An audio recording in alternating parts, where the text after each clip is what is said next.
మీ దీవెనలతో వచ్చిన ఈ ప్రజా ప్రభుత్వం గౌరవ ముఖ్యమంత్రి రేవంత్ రెడ్డి గారి నాయకత్వంలో అభివృద్ధిని సంక్షేమాన్ని రెండు కళ్ళల రాష్ట్ర ఆర్థిక పరిస్థితి సహకరించకపోయినా ముందు తీసుకెళ్తున్న సంగతి మీకు తెలియంది కాదు.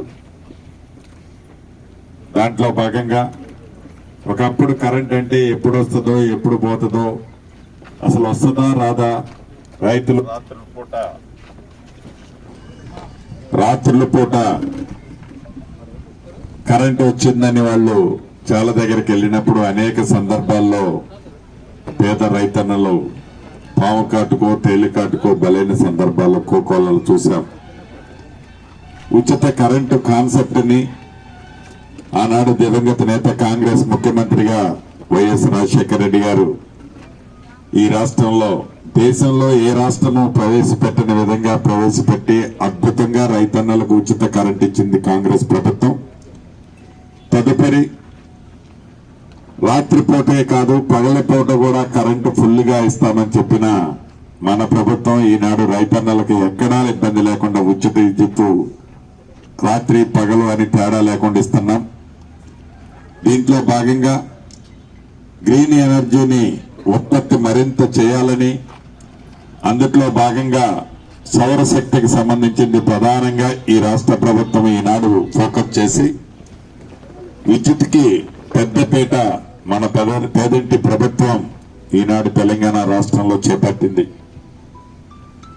అందులో భాగంగా ఈ గడిచిన 2 సంవత్సరాలన్నరలో మన పాలేరు నియోజకవర్గంలో ఇందాక అధికారులు ఇస్తున్న లెక్క ప్రకారం 37.5 కోట్ల రూపాయలతో సబ్ స్టేషన్లు కానీ కొన్ని లైన్లు కానీ ఏర్పాటు చేసుకున్నాం.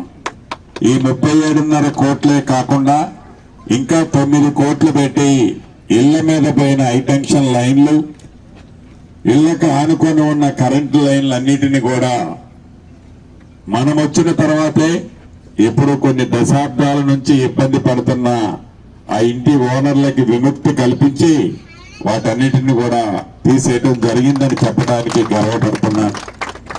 అంటే పేదవాడి కష్టం తెలిసిన ప్రభుత్వం, పేదవాడి మనసెరిగిన ప్రభుత్వం, పేదవాడికి ఏది అవసరముందో గ్రహిస్తే ఫలితాలు ఇప్పుడు ఈ ప్రభుత్వం వచ్చిన తర్వాత ఏవైతే జరుగుతున్నాయో అలా చేసుకోగలుగుతాం. అంతేకాదు సంక్షేమ కార్యక్రమాలు కూడా ప్రతి పేదవాడికి ఎక్కడా ఇబ్బంది కలగకుండా పేదవాడికి అవసరమైన ఇంటికి సంబంధించిన ఉచిత